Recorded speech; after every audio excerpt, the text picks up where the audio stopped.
எல்லாரும் என்ன மன்னிச்சிடுங்க. இவளால இந்த வீட்டுக்கு எந்த பிரச்சனையும் இல்ல. அவரை பார்க்கும் போதே என் மனசுக்கு நல்ல அபிப்பிராயமே வரல. இந்த மாதிரி மந்திரம் தந்திரம் செய்யறவங்களுக்கு எல்லாம் ஒண்ணுதான் தேவைப்படும், சக்திகள். உனக்கு ஒரு கஷ்டம்னா உனக்கு உதவி செய்ய நிச்சயம் வருவேன். அண்ட பிரம்மாண்ட கோட்டி அகில பரிபாலனா பூரணா ஜகத்காரணா.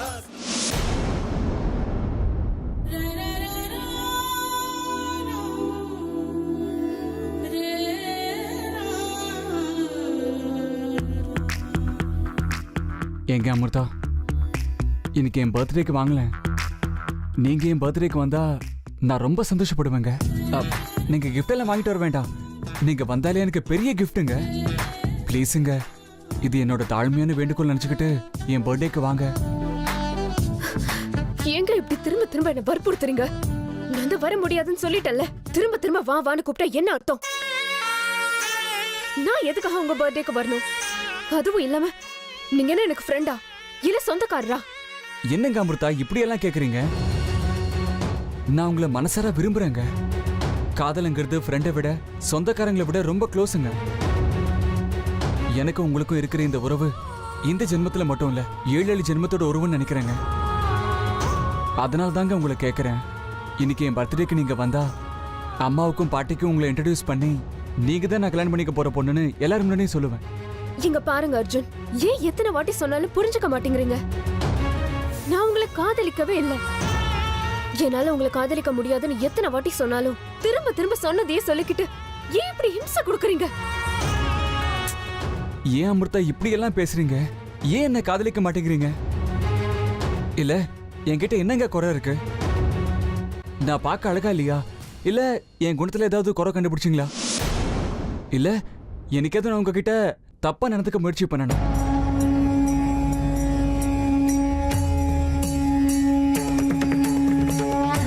எங்க அமிர்தா, நீங்க என்னைக்கும் நல்லா இருக்கணும்னு ஆசைப்படுறவங்க நானு. நான் உங்களை காதலிக்கிறேன்னு சொன்னா அது உங்களுக்கு ஹிம்சையா தோணுதா? திரும்ப திரும்ப என்ன காதலிங்கன்னு நான் ஏன் கேட்கறேன் தெரியுமா? உங்களை ஹிம்சைப்படுத்துறதுக்கு இல்ல. அப்படியாவது உங்களுக்கு என் மேல காதல் வராதாங்கிற ஆசையில தான் உங்களை எப்படியாவது கல்யாணம் பண்ணிக்கணும்னு நான் ஏங்கிட்டு இருக்கேங்க. இதோ பாருங்க, ஒரே ஒரு வாட்டி என் மனசை புரிஞ்சுக்கோங்க. அப்பதான் என்னோட காதல் எவ்வளவு ஆழமானதுன்னு உங்களுக்கும் புரியும். இதோ பாருங்க, உங்களை காதலிக்கிறதுக்காக ஏதாவது கண்டிஷன் இருந்தா சொல்லுங்க. உங்க எல்லா கண்டிஷனையும் நான் ஒத்துக்கிறேங்க. அது மட்டும் இல்ல, நம்ம 2 பேருக்கும் கல்யாணம் ஆனதுக்கு அப்புறம் நீங்க ஏன் இஷ்டப்படி இருக்கணும்னு அவசியம் இல்லை. உங்களுக்கு எப்படி இஷ்டமோ அப்படியே இருந்துக்கோங்க. நான் எதுக்குமே தடையா இருக்க மாட்டேன். ஆனா எந்த காரணத்துக்காகவும் என்னை காதலிக்க மாட்டேன், கல்யாணம் பண்ணிக்க மாட்டேன்னு மட்டும் சொல்லாதீங்க. நீங்க என்ன சொன்னாலும் சரி, என்னால உங்களை கல்யாணம் பண்ணிக்க முடியாது. நான் வேண்டான்னு சொல்றதால நீங்க கெட்டவங்கன்னு அர்த்தம் இல்ல. உங்களை மட்டும் இல்லைங்க, என்னால வேற யாரையுமே கல்யாணம் பண்ணிக்க முடியாது. தயவு செஞ்சு புரிஞ்சுக்கோங்க. உங்களை நான் கெஞ்சி கேட்டுக்கிறேன் அர்ஜுன். என் நிலைமைய புரிஞ்சுக்கோங்க. இதுக்கு மேல என்ன சொல்றதுன்னு எனக்கு தெரியல. அட, இந்த அமிர்தா என்ன மட்டும் இல்ல, இந்த உலகத்துல வேற யாரையுமே கல்யாணம் பண்ணிக்க மாட்டேன்னு சொல்றாங்க. ஏன் அப்படி?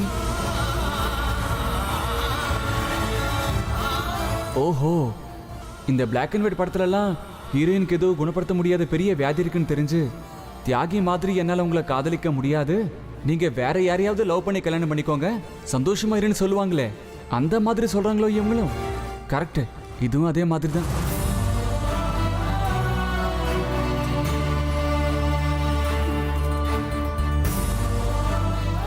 ஏங்க அமிர்தா, நீங்க ஏன் லவ் பண்ண முடியாது, ஏன் கல்யாணம் பண்ணிக்க முடியாதுன்னா எனக்கு தெரியாதுங்க. ஆனா என் மனசை நான் உங்களுக்கு கொடுத்துட்டேன். இந்த ஜென்மத்தில் கல்யாணம் பண்ணிக்கிட்டா அது உங்களை தானே நான் முடிவு பண்ணிட்டேங்க. அப்படி இருக்கும்போது வேற ஒரு பொண்ணை நான் எப்படி கல்யாணம் பண்ணிக்க முடியும்?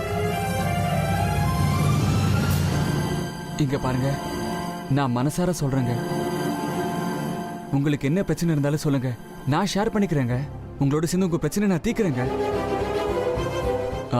உங்க லட்சியம், குறிக்கோள், பிரச்சனை, வலி, வேதனை எல்லாத்துக்கும் நான் துணையா இருப்பாங்க. ஆனா என்ன லவ் பண்ண மாட்டேன், கல்யாணம் பண்ணிக்க மாட்டேன்னு சொல்லவே சொல்லாதீங்க ப்ளீஸ். தப்பா நினைக்கலன்னா ஒரு கேள்வி கேட்கவா? என்ன? உங்களுக்கு ஏதாவது குணப்படுத்த முடியாத வியாதி இருக்கா? ஏன் அப்படி கேக்குறீங்க? அப்படியெல்லாம் எனக்கு எதுவும் இல்ல. ஆ, தப்பா நினைக்காதீங்க. நான் எவ்வளவோ கெஞ்சியும் நீங்க சொன்னதே சொல்றீங்களா, அதனால தான் கேட்டேன். நான் ஒன்னே ஒன்று சொல்றேன், அதை மட்டும் நல்லா கேட்டுக்கோங்க. நீங்க அழகா இருக்கிறதுனாலயோ இல்ல உங்களை பார்த்த உடனே பிடிச்சி போச்சுங்கிறதுனாலயோ நான் உங்களை லவ் பண்ணலாங்க. எந்த காரணத்துக்காக நான் ஒருத்தர் மேல ஆசைப்படுறோன்னு கண்டிப்பா சொல்ல முடியாது. நீங்க யார்கிட்டயாவது போய் ஏன் உங்களை விரும்புறீங்கன்னு கேட்டு பாருங்க. அவங்க கிட்ட பதில் இருக்காது. காதல் வர்றதுக்கு எந்த காரணமும் இருக்காது அமிர்தா.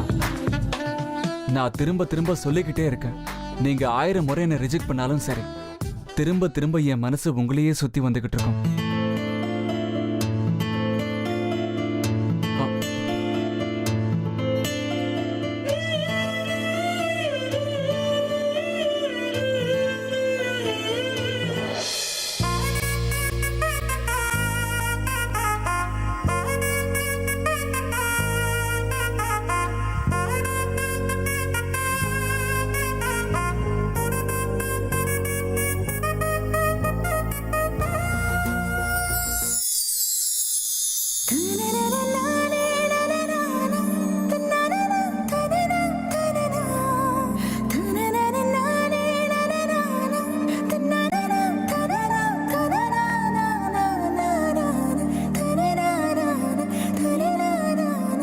நான் எப்படி இருக்கேன்? நான் அழகா இருக்கேனா? சூப்பரா இருக்கு. அழகுக்கு அழக சேர்த்த மாதிரி ரொம்ப அற்புதமா இருக்கு. மயூரி, சி, நீ ரொம்ப நாட்டி. வேணும்னே தானே நீ என்ன வெறுப்பேத்திட்டு இருக்க. இப்போ உனக்கு என்ன பிடிச்சிருக்கா? நிஜமாவே உன் கண்ணுக்கு அழகா தெரியறனா? நீ அழகா தான் இருக்க. நீ அழகா இல்லன்னு யார் சொன்னாங்க? பாட்டிமா, நீங்க எப்ப இங்க வந்தீங்க? நான் பார்க்க அழகா இருக்கேனான்னு கேட்ட பாரு, அப்பவே வந்துட்டேன். என்ன அர்ஜுன நினைச்சு கனவு கண்டுகிட்டு இருக்கியா? பாட்டிமா, நான் பார்க்க அழகா இருக்கேனா? மகாலட்சுமி மாதிரி இருக்க. அப்படியே கல்யாண கழ வந்துருச்சு. அட, என்னம்மா இது? கல்யாணத்துக்கு முன்னாடியே கருகமணி போட்டிருக்க. யாராவது இப்படி பண்ணுவாங்களா?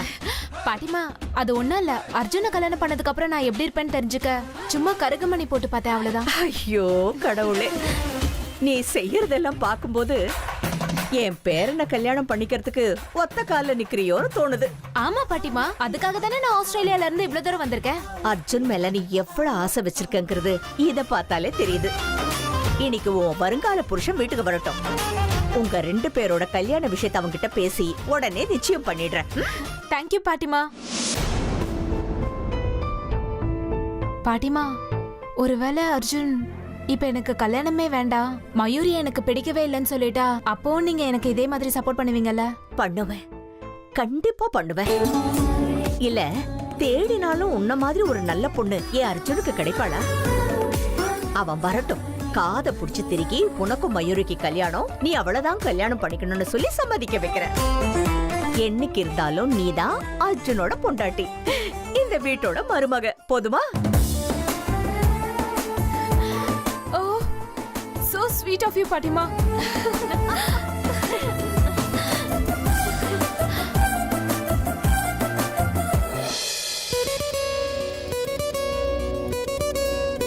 ஏங்க அமிர்தா, இன்னைக்கு என்னமோ நான் கொஞ்சம் அதிகமா எமோஷனல் ஆயிட்டேன். என்ன பண்றது? மத்த காதலன்கள் மாதிரி உங்களை அன்பே, ஆறுயிரே, செல்லம், தங்கம், பொண்டாட்டி இப்படின்னு கூப்பிட எனக்கு ரொம்ப ஆசையா இருக்கு. இருந்தாலும் எங்க உங்க மனசு புண்பட்டுடுமோன்னு ஒரு சின்ன பயம் என்ன தடுக்குதுங்க. எங்க மிஸ் மாயமா, நீங்க ரொம்பவே பிடிவாதம் பிடிக்கிறீங்க. உங்களுக்கு எப்படி புரிய வைக்கிறதுன்னு எனக்கு புரியல. நான் ஒரு வேலை செய்யவா? அந்த ஆண்டவன் கிட்ட போய் கேட்கிறேன். உங்க உடம்புல அந்த ஆண்டவன் இதயத்தையே வைக்கல, மறந்து போய் கல்ல வச்சுட்டான் போல இருக்கு. அந்த கல்லை எடுத்துட்டு கொஞ்சம் அதுல பூவை போடுன்னு, அதுக்கப்புறம் எல்லாம் சரியாயிடும்னு அந்த ஆண்டவனை மனசார வேண்டிக்கிறேன். சரி விடுங்க, இன்னைக்கு உங்களுக்கு மூடு இல்ல போல இருக்கு. இவ்வளவு ரொமான்டிக்கா பேசுற காதலன் நான் மட்டும் தாங்க. மனசு கிளிற அளவுக்கு பேசினா கூட உங்களுக்கு எதுவுமே தோணலையா? இந்த டாபிக்கை பத்தி நாம இன்னொரு நாள் பேசிக்கலாங்க. சரி, எனக்கு நீங்க உங்க ஃபோன் நம்பரை கொடுங்களேன். உங்க ஞாபகம் வரும்போதெல்லாம் நான் உங்களுக்கு ஃபோன் பண்ணியாவது பேசிக்கிறேங்க. எனக்கும் உங்களுக்கும் நடுவுல போன் பேசுற அளவுக்கு என்னங்க இருக்கு? நாள் பூரா இங்க வந்து வீட்ல தானங்க இருக்கீங்க. நேர்ல வந்து காதலிங்கன்னு இம்சை பண்றது பார்த்தாதுன்னு போன்லயும் இம்சை கொடுக்க போறீங்களா? Very good. நீங்க என்ன ரொம்ப நல்லாவே புரிஞ்சு வச்சிருக்கீங்க. நீங்க சொல்றதெல்லாம் கரெக்ட் தான். பட் என் மனசு கஷ்டப்படும் போதெல்லாம் உங்க குரல் என் காதுல விழுந்தா மனசுக்கு ஏதோ ஆறுதலா இருக்குங்க. எந்த கவலையா இருந்தாலும் உடனே மாயமாயிடுங்க. ஏன் தெரியுமா? ஏன்னா எனக்கு நீங்க தாங்க எல்லாமே. உங்க ஞாபகம் மட்டும் இல்லைன்னா நான் ஒரு பெரிய ஜீரோங்க. அதான் கேக்குறேன், உங்க போன் நம்பர் கொஞ்சம் கொடுங்களா? என்கிட்ட போனே இல்ல. வாட்? உங்ககிட்ட போனே இல்லையா? யாருக்கிட்ட கதை விடுறீங்க? இல்ல இந்த காலத்து பொண்ணு கிட்ட ஒரு போன் இல்லைன்னா எப்படிங்க? செலவு பண்றதுக்கு கையில காசு இல்லாதவங்க கூட கையில ஒரு போனும் காதுல இயர்போன்ஸும் கண்டிப்பா வச்சிருப்பாங்க. அப்படி இருக்கும்போது நீங்க போன் இல்லைன்னு சொல்றீங்களே. இந்த காலத்துல கூலி வேலை செய்யறவங்க கிட்ட கூட ஸ்மார்ட் போன் இருக்குங்க. உங்க கிட்ட இல்லாம இருக்குமா? சொன்னா நான் நம்பிடுவேனா? இங்க பாருங்க அர்ஜுன், வாய் இருக்குன்னு இஷ்டத்துக்கு பேசாதீங்க. எனக்கு போன் யூஸ் பண்ண வேண்டிய அவசியம் இல்ல. என்கிட்ட போன் இல்லைன்னு சொன்னல, இல்லதான். இதுக்கு மேல தயவு செஞ்சு என்ன தொந்தரவு பண்ணாதீங்க.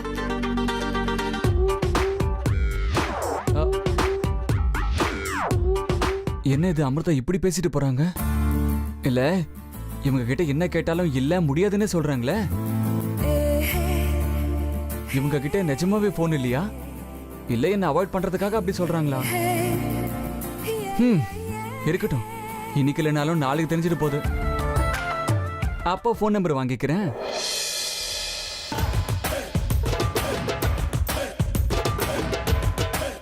சரி, உங்க போன் நம்பரை கொடுங்கன்னு நான் உங்களை வற்புறுத்தவே மாட்டேன். அட்லீஸ்ட் ஒரு செல்ஃபி எடுத்துக்காவது பர்மிஷன் கொடுங்களேன்.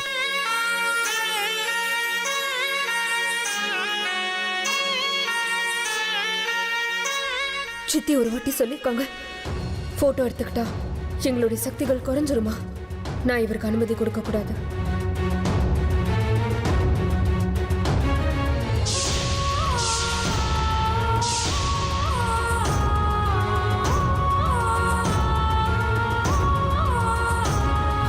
ரொம்ப நன்றிங்க அமிர்தா, போஸ்ட் கொடுத்ததுக்காக.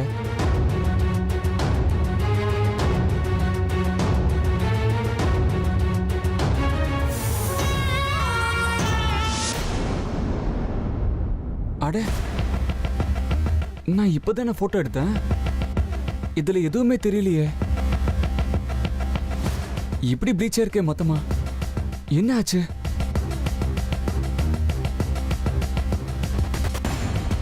பின்னாடியும் எந்த லைட்டும் இல்ல, முன்னாடியும் எந்த லைட்டும் இல்ல.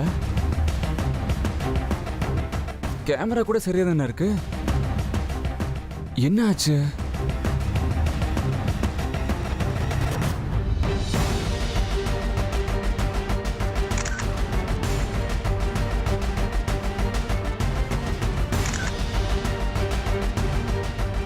ஐயோ கடவுளே, நான் போட்டோ எடுத்துக்கிட்டா கரெக்டா தானே வருது. ஆனா அமிர்தா கூட சேர்ந்து போட்டோ எடுத்தப்போ ஏன் சரியா வரல? இந்த மிஸ் மாயம்மா கூட சேர்ந்து போட்டோ எடுக்கும்போது தான் இப்படி எல்லாம் நடக்கணுமா? என் கூட போட்டோ எடுக்கும்போது அதை ஒழுங்கா வரக்கூடாதுன்னு இந்த மிஸ் மாயம்மா ஸ்பெஷலா ஏதாவது பண்ணிட்டாங்களா என்ன?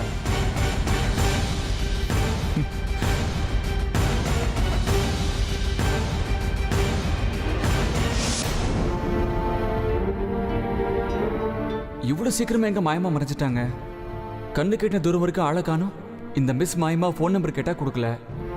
அட்லீஸ்ட் இன்னைக்கு நான் உங்களை ஒரு போட்டோ வாட்ச் கிளிக் பண்ணியே தீருவேன். எங்க போனாங்க?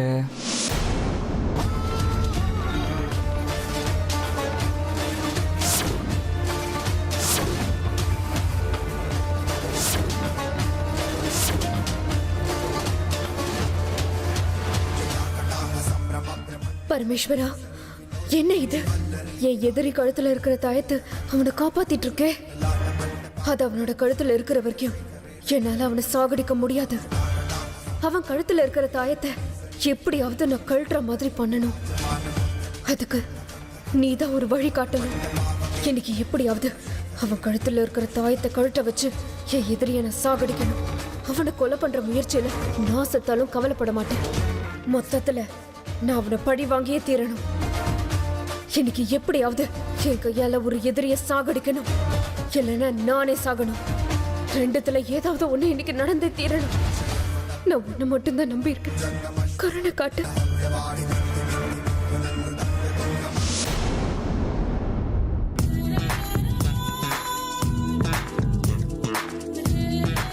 என்கிட்ட இருந்து தப்பிச்சு வந்து இங்க தான் உட்காந்துட்டு இருக்கீங்களா?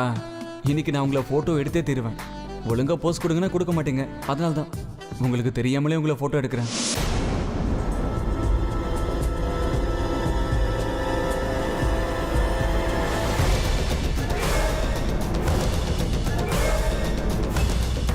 சாரி அமிர்தா, உங்களுக்கு தெரியாம நான் உங்களை போட்டோ எடுக்க போறேன். ப்ளீஸ் என்னை மன்னிச்சிடுங்க.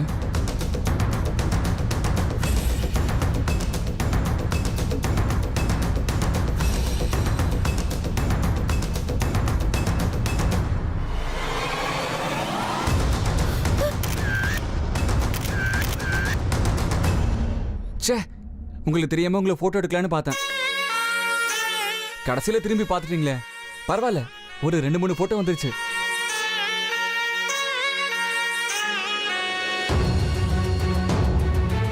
ச்சே, ஒரு போட்டோ கூட ஒழுங்கா வரலங்க. எதுலயுமே உங்க முகம் சரியா தெரியவே இல்லை. ச்சே, இப்ப கூட உங்க பேர் சரியா விடலங்க. ஒரு போட்டோல கூட உங்க முகம் எனக்கு சரியா தெரியல. இருந்தாலும் பரவாயில்லங்க, உங்க முகம் தெரியலனாலும் இதையே பிரிண்ட் போட்டு என் ரூம்ல மாட்டி வச்சுப்பேங்க. நீங்களே எனக்கு போஸ்ட் கொடுக்குற வரைக்கும் இந்த போட்டோ தான் எனக்கு எல்லாமே. இது பாருங்க அமிர்தா, சொன்னதே திரும்ப திரும்ப சொல்றேன்னு நினைக்காதீங்க. ஒரு காதலனா உங்களை ரெக்வஸ்ட் பண்ணி கேட்டுக்கிறேன். இன்னைக்கு ஈவினிங் என் பர்த்டே பார்ட்டிக்கு வாங்க. உங்களுக்காக நான் காத்துக்கிட்டே இருப்பேங்க. ப்ளீஸ்.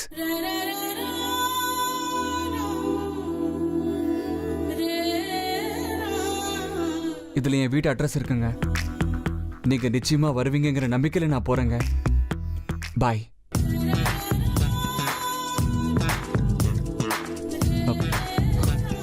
ப்ளீஸ் வந்துருங்க.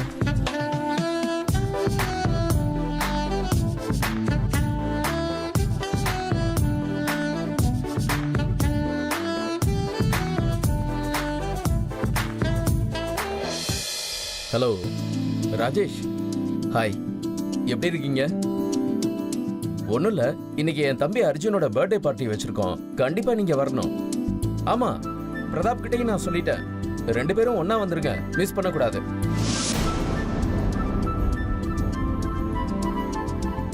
ஓகே, தேங்க்யூ, பாய். என்ன உங்க தம்பி பர்த்டேக்கு உங்க ஃப்ரெண்ட்ஸ் எல்லாம் இன்வைட் பண்றீங்களா? ஆமா, அதுக்கு என்ன? ஒண்ணும் இல்லைங்க, உங்க தம்பிக்கு மயூரி தான் கல்யாணம் பண்ணி வைக்கணும்னு அத்தையும் பாட்டியும் முடிவு பண்ணிட்டாங்க. அந்த விஷயத்தை உங்க காதுலயே எனக்கு போடணும்னு தோணுச்சு. தெரிஞ்ச விஷயம் தானே, இதை ஏன் புதுசா எனக்கு சொல்ற? இது புது விஷயம் இல்லதாங்க.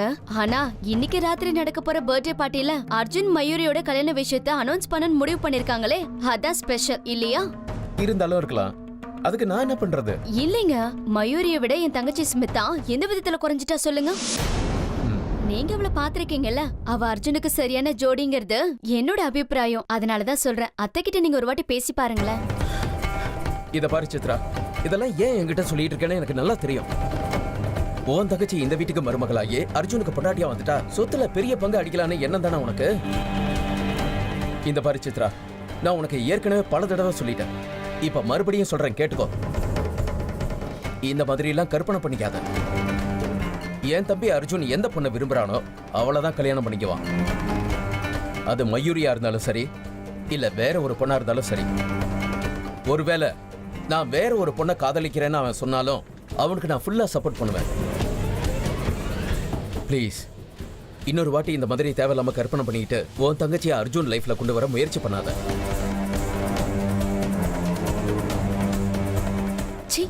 போய் சரியான முட்டாள கல்யாணம் பண்ணிருக்கனே. கொஞ்சம் கூட உலக ஞானமே இல்லாதவரா இருக்காரே.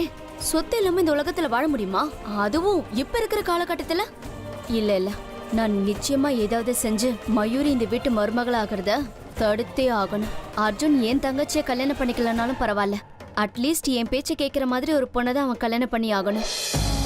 அம்மா, பொண்ணையும் அப்பாவையும் சாகடிச்சவங்கள ஒருத்தன் இன்னைக்கு என் கண்ணுல பட்டான். ஆனா அவன் என் கண் முன்னாடி இருந்தும் என்னால அவனை சாகடிக்க முடியல. ஏன் எதுக்குன்னெல்லாம் எனக்கு தெரியாது. ஆனா நிச்சயமா நான் அவனை சும்மா விட மாட்டேன். இத்தனை நாளா எதிரிகளை நான் தேடிட்டு இருந்தேன். இன்னைக்கு கண்ணுல பட்ட அந்த ஒரு எதிரிய நான் சும்மா விட மாட்டேன், சாகடிக்காம விட மாட்டேன். உங்களை கொன்னவங்களை நான் தேடி ஒவ்வொருத்தரையும் நான் பழி வாங்கியே தீருவேன்.